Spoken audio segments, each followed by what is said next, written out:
పాఠం నేర్చుకుంటాం. 9వ తరగతి తెలుగు పాఠం. కిందటి పాఠంలో మనము పద్యరత్నాలు చెప్పుకున్నాం కదా, పద్యరత్నాలు చెప్పుకున్నాం. ఆ పద్యరత్నాల సందర్భంగా 57వ పేజీ భాషాంశాలు ఉన్నది. టెక్స్ట్ బుక్లో 57వ పేజీ తీసుకోండి. అందరూ భాషాంశాలు అన్నది. ఆ భాషాంశాల్లో పదాలను అర్థాలు ఇస్తూ పదవిజ్ఞాన భాషాంశాలు, పర్యాయ పదాలు, వ్యుత్పత్తులు, ఇంకా జాతీయాలు, వ్యాకరణం, సందులు, సమాసాలు, విగ్రహవాక్యాలు అన్నీ చాలా ఉన్నాయి మనకి. మీరు ఏం చేస్తారంటే ఈ పాఠంలో మనము ఈ వ్యాకరణాంశాలు గ్రామర్ రాసుకోండి. అంటే నోట్స్ స్టార్ట్ చేశారో లేదో నాకు తెలీదు. ఈ పద్యరత్నాల్లో ఏమో 2 3 పద్యము పిల్లలాట భావన రాయండి. ఇందులో చాలా 10 పద్యాలు ఉన్నాయి. ఎన్నున్నాయి? 10 పద్యాలు ఉన్నాయి. అన్నీ రాయకుండా అన్నీ పూగుతున్న పద్యాలే. అయితే మీరు అన్నీ రాయొచ్చు, చదువుకుంటారు. కానీ నోట్స్లో రాయడం మాత్రం 3 రాయలేదు కదా, 3 రాయాలి, కనీసం 3 రాయాలిగా 10 ఉంటే. అంటే మీకు ఇవాళ హోంవర్క్గా ఏం రాస్తారంటే 5వ పాఠంలో, అంటే 5వ పాఠమైనా 5వ పాఠంలో ఏమైనా 1 2 3 పద్యాలు, భావాలు,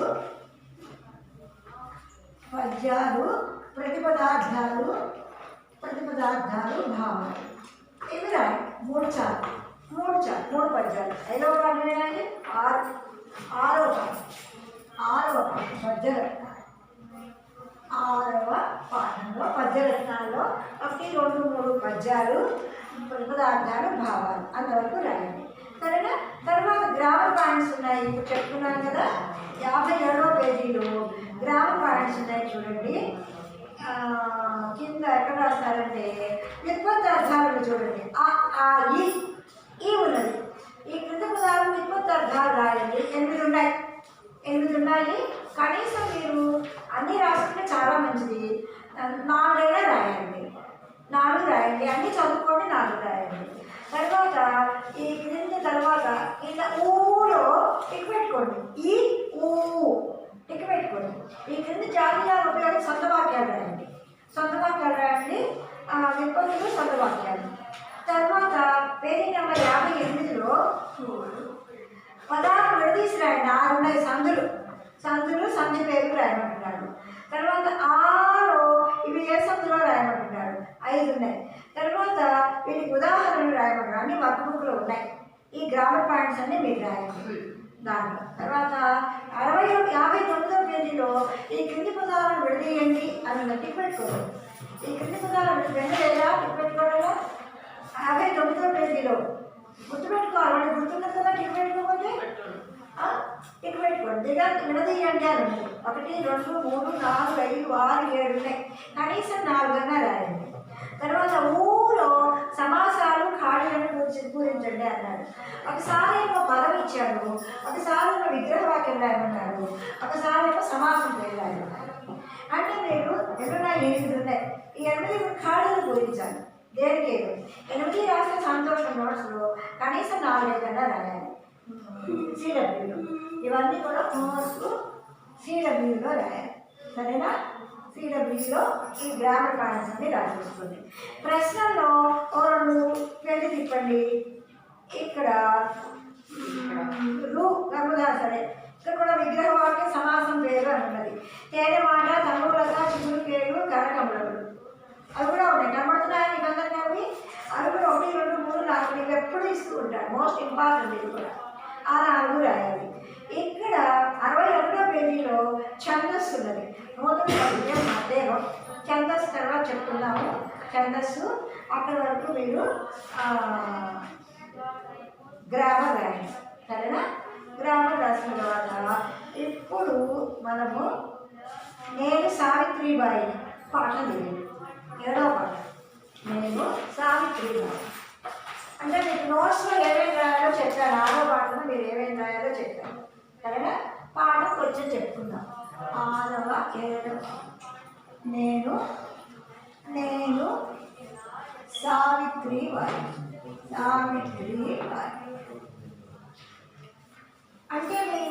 తెలుస్తుంది కదా, ఆరో పాఠంలో గ్రామర్ నోట్స్లో రాసుకోవడం. ఇదేమో ఇప్పుడు చెప్తాను అసలు. అయితే మీరు ఆ ఫోన్లో పెట్టాలి అని అంటే కనుక నేను సావిత్రిబాయిని గ్రామర్ 2 పెట్టుకోండి.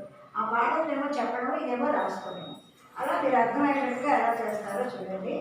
ఇది నేను సావిత్రిబాయి అనేది చాలా పెద్ద పాఠం. దీనికి మనం సారాంశం ఉందేమో చూద్దాం. సారాంశము ఏమీ లేదు. ఆ సావిత్రిబాయి తన గురించి చెప్పుకుంటుందన్నమాట. అరే కొంచెం చెప్పుకుందాం, మనం చెప్పుకోవాలిగా. నేను జ్యోతి, సావిత్రికి ఎందుకు చదువు నేర్పుతున్నావు? ఎందుకు నేర్పకూడదు? అసలు మన కులం వాళ్ళనే చదువుకోకూడదు, అయినా నేను చదివించాను. ఇప్పుడు నువ్వు నీ భార్యకు చదువు చెప్తున్నావా? ఆమె కూడా మనిషే కదా, కాదంటే చెప్పు. నిజమే కావచ్చు, కానీ ఆడదానికి చదువు పనికిరాదు. చదువుకున్న ఆడది చెడిపోతుంది, బుద్ధి లేని జరుగుతుంది. నాన్న సావిత్రి చదువుకుని ఆ మాటలని అబద్ధాలని నిరూపిస్తుంది. మాట్లాడుతున్నాను, సావిత్రికి ఎందుకు చదువు చెప్తున్నా? ఏం చెప్తే చదువుకోకూడదు ఆడవాళ్ళు చదువుకుంటే చెడిపోతారు ఆడవాళ్ళు చదువుకుంటే. నేను చెడిపోవాలి, బాగుపడతానని నేను నిరూపిస్తాను అని చెప్పి వాళ్ళు మాట్లాడుకుంటున్నారు. నేను సావిత్రిబాయి అని తన గురించి తను చెప్పుకుంటుంది. నేను సావిత్రిబాయి, నా పేరేంటి? సావిత్రిబాయి నా పేరు. నా గురించి నేను చెప్పుకుంటున్నాను. వింటారు కదా మీరందరూ? సరే వినండి. అయితే మరి మూలం సుషమా దేశపాండే, అనువాదం ఓర్గా. మూలం అసలు కథ కవిత సుషమా దేశపాండే అనేటువంటి ఆవిడ రాసింది, అనేటటువంటి ఆవిడ రచించారు. అనువాదం ఓర్గా. నమస్కారం. ఇవాళ మీ అందరితో మాట్లాడటానికి వచ్చాను. నేను కళ్ళు తెరిచి నా చుట్టూ ఏం జరుగుతుందని చూస్తే గుండె పగిలిపోతుంది. మా కాలం వెళ్ళిపోయింది, కానీ మీరందరూ మా కాలంలో మేము ఎక్కడున్నామో అక్కడే నిలబడిపోయారా అని ఆశ్చర్యం కలుగుతుంది నాకు. ఎక్కడ వేసిన కొంగడు అక్కడే అనుకుంటాం, ఎక్కడ వేసిన కొంగడు అక్కడే అంటే తీయలేదు. ఇంకా అది వేసి 10 రోజులు ఇంకా అక్కడే ఉందన్నమాట. అంటే నువ్వు వేసి పనిచేయలేదన్నమాట. అంటే దానంతా నువ్వు చూడలేదన్నమాట. అంటే నువ్వేం చదువుకోలేదన్నమాట. అంటే ఎక్కడ వేసిన కొంగడు అక్కడే అంటే అదే పుస్తకం అక్కడే ఉంది. నేను ఎలా చూశాను, సగం పేజీని మర్చిపెట్టి సగం పేజీ ఇట్లా ఓపెన్ చేసి సగం పేజీ చెడిపోయినట్లుగా ఉండి ఒక పెన్ను ఒక పేపర్ ఏదో అక్కడ పడేసి అలాగే ఉంటుంది. అంటే నువ్వు ఆ పుస్తకం ఒక చూసి వారం రోజులు అయిందన్నమాట.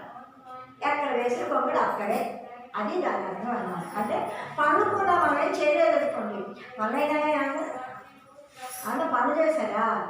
చేయలేదు. అదే ఎక్కడ వేసిన కొంగడు అక్కడే ఉందా అంటే పని ఇంకా ఏం మొదలు పెట్టలేదా? మళ్ళీ మొదలుపెట్టి అక్కడ ఆపేశారా? అన్న సందర్భంలో దాన్ని ఉపయోగిస్తాము అంటున్నాం. నాకు ఈరోజు మీతో చెప్పాలని ఉంది ఎన్నో విషయాలు. మేము ఎట్లా బతికా, ఏం చేసాం అన్నీ అడగండి. మేము ఏదో గొప్ప ఘనకార్యాలు చేశామని చెప్పుకోవడం లేదు. నా గురించి చెప్పాలంటే నేను పెళ్ళాలి కాగానే ఆయన చేసే పనులు చెప్పుకుపోయాను. సావిత్రిబాయి గారు నా పేరు సేఠ్జీ, ఒక గొప్ప వ్యాపారవేత్త. వెళ్ళాలని నేను కూడా ఆయనతో పాటు పని చేసుకుంటూ ఉన్నాను. అది ఎలా జరిగిందో తెలియకముందే అదంతా నా పని అనుకోవడం బొత్తిగా బాగోలేదు. ఆయన పని నా పని, నా పని నా పని అని అనుకుంటే నేను చేశాను. మొదటి నుంచి చెప్తా వినండి. నేను పుట్టిందేమో నైగావ్, ఆవిడ ఒక చోట పుట్టిందిట. అయ్యా అది ఎక్కడుందో మీకు తెలియదు కదా, మహారాష్ట్రలో సతారా జిల్లాలో ఖండాలా తాలూకాలో అక్కడ ఉన్నది కదా. మహారాష్ట్రలో ఖండాల తాలూకాలో ఉన్నది అది. అబ్బా ఎంత కుగ్రామం అని, కుగ్రామం అంటే చిన్న పల్లెటూరు. కుగ్రామం అంటే ఏంటి? చిన్న పల్లెటూరు. అంటే చిన్న పల్లెటూరు అంటే ఓ 10 ఇళ్ళు, 15 ఇళ్ళు, 20 ఇళ్ళు ఉంటాయి అక్కడ. అందుకంటే ఎక్కువ ఉండవు. బ్రాహ్మణ అసలు ఉండరు. అందరూ వేరే పనులు పాటలు చేసుకునే వాళ్ళందరూ, పొలాలు పండించుకునే వాళ్ళందరూ వాళ్ళు ఉంటారు. ఇంకా అసలు వేరే కులాల వాళ్ళు అసలు ఎవరు ఉండరు. ఇంకా అంతే ఏదో పాపం మరీ తక్కువ కులం వాళ్ళు ఎవరో అక్కడ ఉన్నారంటే. ఆ గ్రామంలో అక్కడ అసలు మనుషులు ఉంటారా? అది అనుమానం చూసారు, ఇక్కడే ఉంది. అది అనుమానం కలిగేంత చిన్న ఊరు. ఆ రోజుల్లో ఆ ఊళ్ళో అందరినీ ఎరిగి ఉండేవాళ్ళు. నేనా పాటిల్ గారిలో పెద్ద కూతుర్ని, మొదటి సంతానాన్ని. అబ్బా నీకు అదంతా చూపించేదా? ఆ చీరలో పడి పరిగెత్తు, ఆ గురగరాళ్ళను దుమ్మును తనుకుంటూ ఉళ్ళు గుచ్చుకోవాలంటున్నారా? ఉళ్ళు ఏమీ లెక్కలేదు. పొలాలుంటే గట్ల పరిగెడుతూ ఉంటారు. అవన్నీ నాకు లెక్కలేదు. పరిగెడుతూ ఉండేదాన్ని, ఊరంతా వెతిగా తిరిగేదాన్ని. చింతకాయలు పట్టుకు తినడం, లేక పట్టు కొనుక్కు తినడం, నన్ను మించిన వాళ్ళు వాళ్ళు లేరు. గోడలు ఎక్కేదాన్ని, చెట్లు ఎక్కేదాన్ని, గొప్పలు ఎక్కేదాన్ని, ఆ ముళ్ళలో తిరిగేదాన్ని. అసలు నాకు మించిన వాళ్ళు ఎవ్వరు లేరు. నేనేంటో తెలుసా మరి, చిన్న చెట్టు ఎక్కుతా, అప్పుడు శివచంద్రకాయల చెట్టు ఎక్కుతా, గోడలకి జామకాయలకు వస్తా, ఈ గోడకి ఉసిరికాయలకు వస్తా, ఆ చెట్టుకి కొబ్బరికాయలు కూడా వచ్చేదాన్ని. తెలుసా నా సంగతి మీకు? నేను అలాంటి దాన్ని చిన్నప్పుడు నేను ఆ కొబ్బరి పట్టుకుని ఉయ్యాలవుతూ ఉండేదాన్ని. ఆ శివచంద్రకాయలు నా మరిలో నుంచి కింద పడిపోతున్నాయి. అమ్మ నా శివచంద్రకాయలు నేను పడిపోతున్నా, బొమ్మ పెరిగింది, నా గోడ అమ్మ పరిగెత్తుకుంటూ వచ్చేది.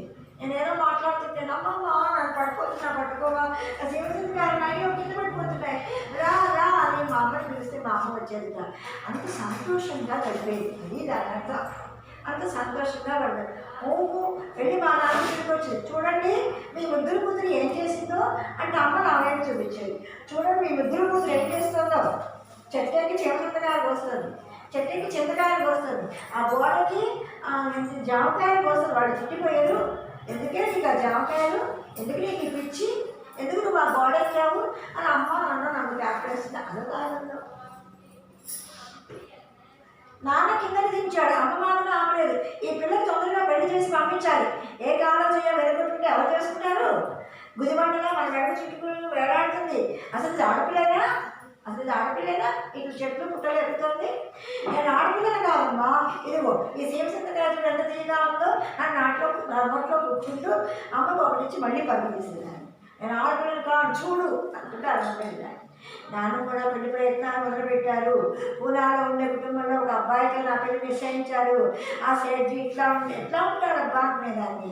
చింత చెట్లు ఎక్కుతాడా, బావిలో ఈత కొడతాడా, రాత్రులు 6 గంటల వరకు చుక్కలు లెక్క పెడతాడా, ఏమో ఎవరికి తెలుసు. బడిలో చదువుకుంటున్నాడని చెప్పారుగా, ఏమో ఎవరికి తెలియదు. స్కూల్లో మాత్రం చదువుకుంటున్నాడ. పుస్తకాలు చదవలేమో. ఆ రోజుల్లో ఆడవాళ్ళు గడప దాటకూడదు, దాటారో వాళ్ళకి శిక్ష.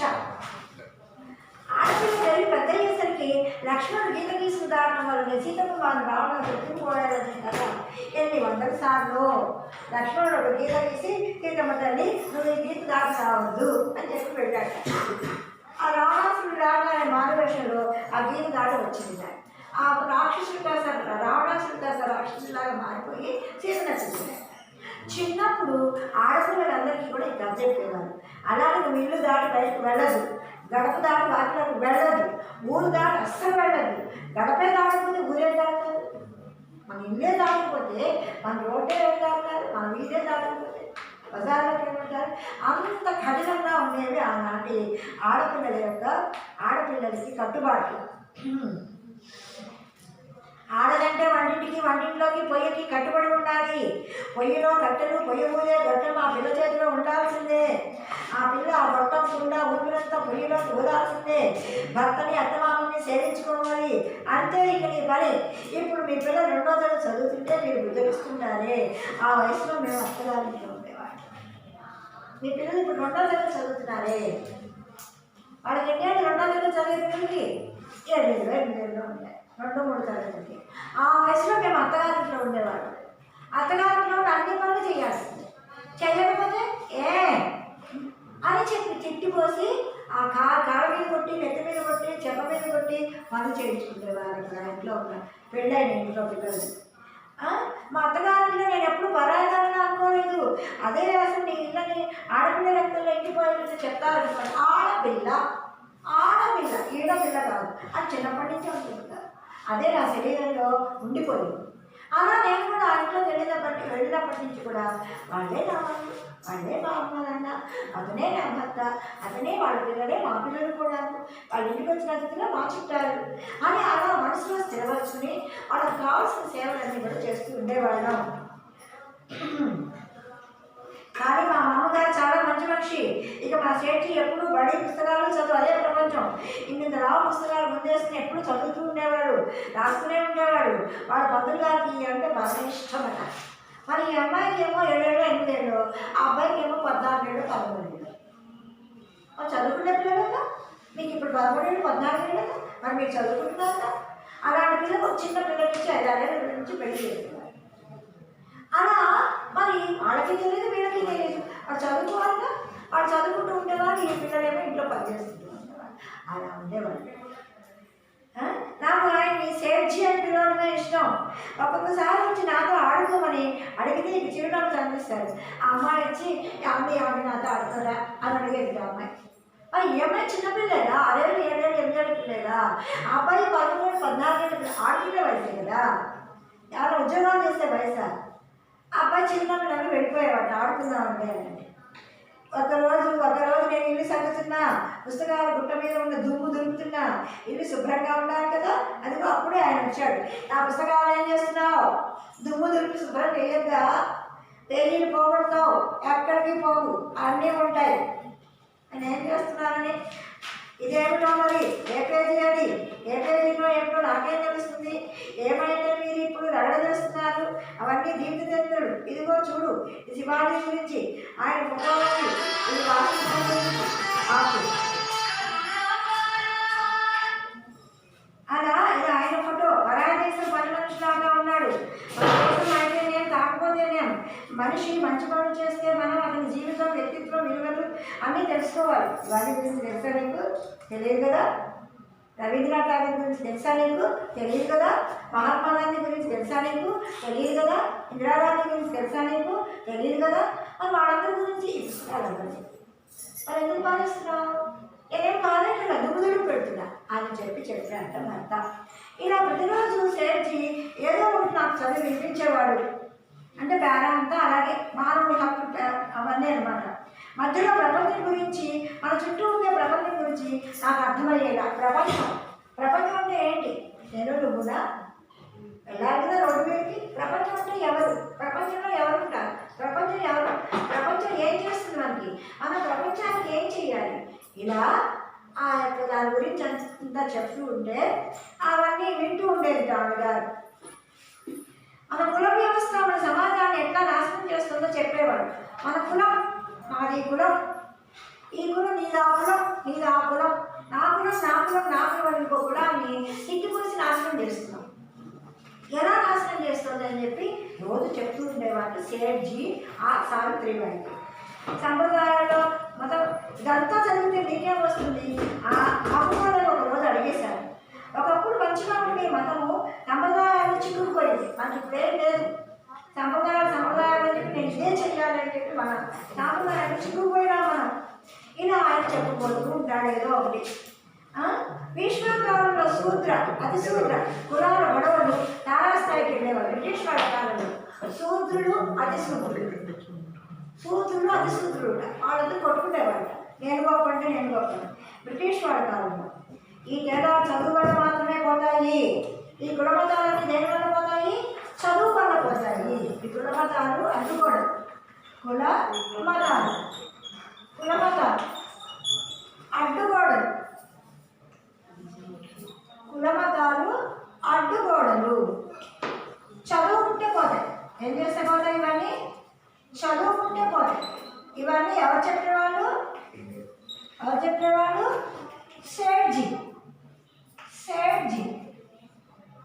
ఎవరికి చెప్పేవాళ్ళు? సావిత్రిబాయి. అంటే భర్త ప్రోత్సాహం ఇచ్చేవాడు అన్నమాట. అయితే నేను చదువుకుంటాను. ప్రజలకు చదువు చెప్పాలి, విద్యావంతులు చేయాలి. అయితే నువ్వు చదువు చెప్తుంటే నేను చూస్తూ ఉండాలా, లేకపోతే వంట చేసి పెట్టాలా? సేఠ్జీ తన ఆలోచనలో మునిగిపోయేవాడు. ఏంటి చదువుకుంటావా? అయితే నువ్వు చదువుకుంటావంటే నేను చదువు చెప్పాలా అని అలా కళ్ళ ముందున్న భార్య కూడా కనబడలేదు. విద్య అనే తప్పని ఆవరించిన మహావృక్షంగా ఉన్నాడు. చదువు చెప్పాలి. విద్య అనే మహావృక్షం అంత ఆలోచన అదే. విద్య అనే మహావృక్షం. విద్య అనే మహావృక్షంలో మునిగి తేలిపోతున్నారు. అంతే. చదువు చెప్పాలి అనేటటువంటి ఆలోచన సిద్ధంగా ఉంది. రొట్టెలు కూడా ఉన్నాయి. నిజ ఆలస్యం నేను కేక పెట్టాను. నాకు ఇప్పుడే రొట్టె గిట్ట ఏమీ వద్దు, నువ్వు ఇట్లా అన్నాడు.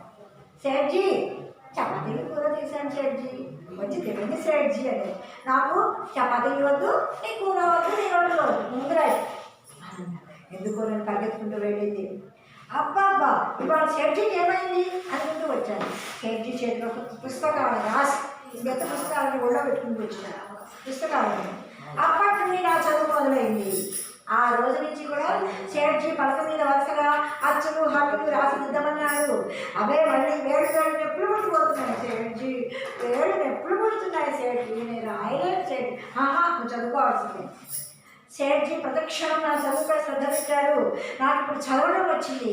నిన్న మొన్ననేగా సేట్జీ నాకు నేర్పించింది, అయినా సరే నాకు చదవడం వచ్చేసింది. అంత తొందరగా నేను నేర్చేసుకున్నా అనుకున్నాను. అక్షరాలు, మాటలు, వాక్యాలు నా ముందు నాట్యం చేస్తున్నాయి. అక్షరాలన్నీ వచ్చేసినాయి, వాక్యాలన్నీ వచ్చేసినాయి, చదవడం వచ్చేసేసింది, మాటలు వచ్చేసేసినాయి. మంచి మంచి మాటలు మాట్లాడుతున్నా. నా కళ్ళ మీద నాట్యం చేస్తుంది అక్షరాలు అనుకుంటున్నా. గొబ్బిళ్ళ పాటలన్నీ రాయాలనిపించింది. అప్పుడు నాకు నేను గొబ్బిళ్ళు పెట్టుకుంటాను కానీ అవకాశించింది.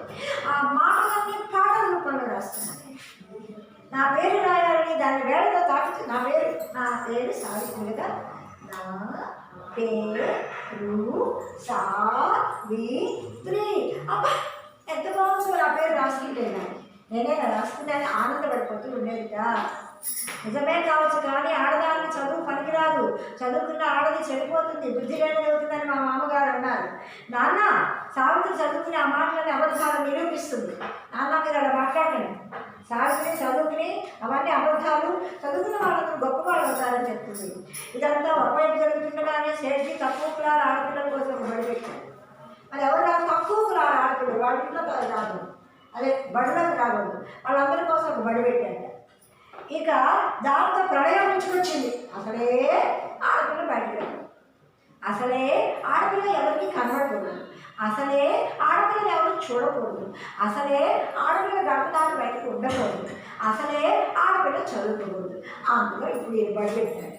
ఇంకా ప్రళయం వచ్చేసేసింది. ఎవరు నువ్వు, నీ పేరేంటి, ఎందుకు ఇదంతా చేస్తున్నావు, మా పిల్లలందరినీ పాడు చేస్తున్నావు, మా పిల్లలందరూ వీధిలో కూర్చొని చేస్తున్నావు, మా పిల్లలందరూ పాడైపోతున్నారు, మా పిల్లలందరూ చదువు చెప్తున్నారు అంటున్నారండి అని అందరూ ఆ సేట్జీ మీద దుమ్మెత్తుకొస్తే అక్కడ తిట్టడం కొట్టడం మొదలుపెట్టారు. సేట్జీ ఖాతా చేయలేదు. బడి బ్రహ్మాండంగా ఉన్నది. అన్నా సాహెబ్ చెట్లు భవనాల ఆడపిల్లల కోసం రెండో బడి కూడా తయారైంది. కేశవరావు, గవాల్కర్, జగన్నాథ్, సదాశివ, అన్నా శాస్త్రి బుద్ధి, బాబురావుజీ మందే, విష్ణు మరియు వాళ్ళందరూ కూడా చక్కగా ఉన్నారు. ఆ బడి కూడా చక్కగా నడుస్తుంది. 2 బళ్ళు గట్టిగా 2 బళ్ళు పేదవాళ్ళ కోసం. ఒకరోజు సాయంత్రం సేట్జీ ముఖం వేలాడేసుకుని వచ్చాడు. ఏం జరిగిందని ఆయన మాట్లాడుకుని అటు ఇటు చూస్తున్నాడు. మళ్ళీ అటుగా ఏమైందని జరిగిందా, స్కూల్ నడిపే మంత్రి గారు బడి మానేశారు. ఇప్పుడు ఏం చేయాలి? స్కూల్ నడిపే మంత్రి గారు బడి మానేశారు, రానంటున్నాను. ఆయన రానివ్వకుండా చేశారు ఊళ్ళో వాళ్ళందరూ. ఇప్పుడు నేనేం చేయాలి అని అన్నట్ట. మనం ఏం చేయగలం అన్నాను. నాకు తెలియగల కానీ తక్కువ కులం వాళ్ళు కూడా చదువుకున్న టీచర్లు కావాలి. కానీ అంతవరకు ఏం చేయాలి? చివరికి కొంతమందిగా దొరికే వరకు నన్ను బడికి రమ్మన్నారు. కొత్త మనిషి గారు వచ్చే వరకు నన్ను బడిలోకి రమ్మన్నారని చెప్పాట. ఆ పిల్లలు పుస్తకాలు చదివి ఆ మాస్టర్ వచ్చే వరకు కూడా బడికి పిల్లలందరికీ పుస్తకాలు చదివి పెట్టించు, పద్యాలు చెప్పు, నీకు వచ్చిన పాఠాలు చెప్పు, అన్నీ బొట్టు మీద రాయి, కనుక మీద రాసివు, పుస్తకం మీద రాసివు అని చెప్పారు. భార్య వాళ్ళు ఏం మాట్లాడుతున్నారు? పిల్లల పుస్తకాలు చదివి నేను చదువు చెప్పమ్మా, నా వల్ల కాదు, నేను చెప్పేది వినిపించుకోకుండా సేట్జీ భావాలతో మాట్లాడడానికి వెళ్ళిపోయాడు. వాళ్ళు ఏం మాట్లాడుతున్నారో దేవుడికే తెలియాలి. అంతా నిర్ణయం అయిపోయింది. రేపటి నుంచి నువ్వు బడికొచ్చి పిల్లలకి చదువు చెప్తున్నావు అంతే, ఇంకొక మాట లేదు. రేపటి నుంచి నువ్వు బడికొచ్చి పిల్లలకి చదువు చెప్తున్నావు అంతే. నేను చెప్పను మొదలు అంటే నన్ను చెప్తున్నా అని చెప్పి ఈమె గారు అనుకుంటూ ఉండేదిట. నేను బడిపోతుంటే జనం ఆ కిటికీలో ఉండి ఇట్లా చూస్తూ ఉండేవాడు. కిటికీలో ఉంది, అబ్బో ఈ సావిత్రి పోయి బడికిపోతుందో, అక్కడ ఏం కలవబడుతుందో ఏమో, ఏం పాఠాలు చదువుతుందో ఏమో, టిక్కు రాకుండా బడికెడుతుంది. ఆహా ఈమె బడికి వెళ్ళడం, పాఠాలు చెప్పడం, అందరికీ చదువు చెబుతుందిట. ఏం పోయే కాలం వచ్చిందో దీనికి, ఇది సరైన మనిషి కాదే కాదు, దీనికి పోయే కాలం కాబట్టి అలా ఇది పాఠాలు చెబుతుంది అని కిటికీలో చూస్తూ మూడు నేర్చుకుంటూ మెడికల్ నేర్చుకుంటూ తిట్టుకుంటూ ఉండేవారు. అమలాపురందరూ శాపనార్థాలు పెట్టేవారు, నీచమైన మాటలు మాట్లాడేవారు. అక్కడ బడికి వెళ్ళగానే అక్కడ కిటికీ తలుపులు పూస్తే లోపల పిల్లలు నీతి పద్యాలు, కూడికలు, తీసుకెళ్ళలు, భూగోళ శాస్త్రం అన్నీ చెప్పింది. అక్కడ వెళ్ళగానే బడి తలుపు కిటికీ తలుపు పూసేసి పిల్లలు అన్నీ చెప్పేవారు. పేదలకు వెళ్ళి చదువు ఎంత అవసరమో ప్రచారం చేస్తుండేవారు. ఒక్కొక్క వీధిలోకి వెళ్ళి చదువు ఎంత ముఖ్యమో ప్రచారం చేస్తుండేవారురా. ఆ రోజుల్లో సేట్జీ జస్టిస్ రండే ఇలా అనేవారు. మానవులందరూ పుట్టుకతో సమానులు, వాళ్ళు ఒకరితో సమానంగా ఉండాలి, ఏ ఒక్కరి ప్రయోజనం మిగిలిన వారి కోసం హాని చేసేదిగా ఉండకూడదు. ఇలా వాళ్ళ యొక్క ఆలోచనలన్నీ కూడా మంచిగా ఉండేవిట. కానీ ఈ రోజుల్లో ఆ రోజుల్లో ఇట్లా ఆలోచన శక్తి, ఇంత ఆలోచన కాదు. ఒకడు ఎవరిని అన్నారంటే వాడు నాకు తన్ని రావడం, జైల్లో పెట్టడం, పోలీసు, ఇట్లాంటి ఆలోచన ఉండేది కాదు. ఏదో చేస్తూ ఉంటారు. మీకు చెప్తాను వినండి. ఒకరోజు రాత్రి అందరూ అన్నం తింటున్నాం, అందరూ ఎవరి నుంచి వాళ్ళు వెళ్ళిపోయారు.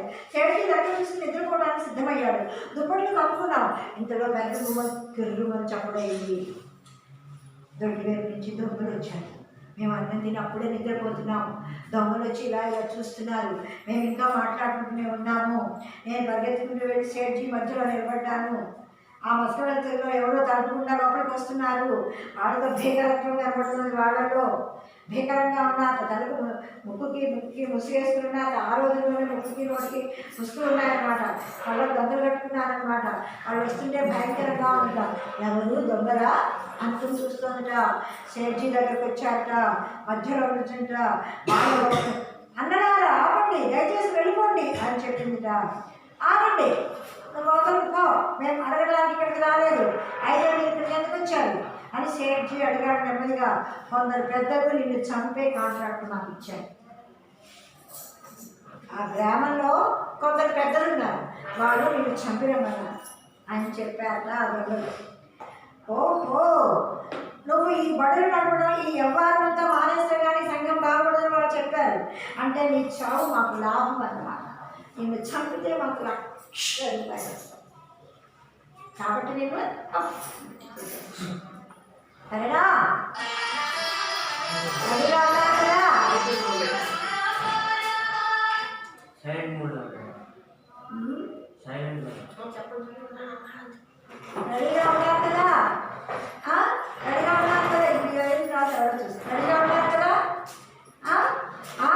చావడానికి రెడీగా ఉన్నారు కదా అని చెప్పి చెప్పారట. శాంతంగా చావుకు సిద్ధమయ్యాడు. అలాగే శాంతంగా చావుకు సిద్ధమయ్యాడు. అలాగే రెడీ నన్ను చంపేసేయండి అని చెప్పి చెప్పారట. అంతా నిశ్శబ్దంగా ఉన్నారు. సరే, నేను ఊపిరి తీసే చప్పుడు ఒక్కడే వినబడుతుంది. సేట్జీ మట్టి ఇట్లా కట్టేశాడు. ఇదొక్కడే వినబడుతుంది. అంత పిన్ డ్రాప్ సైలెంట్గా ఉన్నది. 5 నిమిషాలు ఉందిగా, 5 నిమిషాలు ఇది చెప్పేసాను కొంచెం. ఆ ఇద్దరు మనుషులు గొడ్డలు కింద పారేశారు. గొడ్డలు కూర్చోండి, 5 నిమిషాలు. గొడ్డలు కింద పారేశారట. సేట్జీ కాళ్ళ మీద పడ్డారు. మేము మిమ్మల్ని చంపాం, మీరు మాకు తండ్రి లాంటి వారు, ఇప్పుడే వెళ్ళి మమ్మల్ని పంపిణీ వాళ్ళని చంపేస్తామని చెప్పి వాళ్ళ దగ్గరికి వెళ్ళిపోయారట. వెళ్ళిపోయి ఆ బాధలో కళ్ళల్లో బాధ కనబడుతుంది వాళ్ళకి. నువ్వు మాకు తండ్రి లాంటి వాడు, మేము చంపము, వాళ్ళనే చంపుతాము అన్నట్టుగా చేశారు. అంటే వాళ్ళు వీళ్ళ యొక్క మంచి మాటల వల్ల దొంగలు కూడా మంచిగా మారిపోయారు. అది అక్కడ కదా, నాకు అట్లా అనిపిస్తుందా. అంతవరకు చెప్తున్నాము. ఈరోజు మనకు హోంవర్క్ ఏంటి ఇప్పుడు చెప్పండి. హోంవర్క్ ఏంటో చెప్పండి. ఇవాళ హోంవర్క్ ఏంటి మనకి? ఇందాక పాఠంలో 6వ పాఠంలో 18 భాగాలు వివరార్థాలు రాయాలి. అవునా? ఈ పాఠంలో నేను సావిత్రి బాయి పాఠంలో చెప్పినంత వరకు పాఠం చదవండి. దీంట్లో ఒక 30 కఠిన పదాలు రాయండి. కఠిన పదాలు రాయండి. సరేనా? అర్థమైందా మీకు? హోంవర్క్ అర్థమైంది కదా? ఆ నోట్స్ రాయడం ఇది చదవండి. చదివిన తర్వాత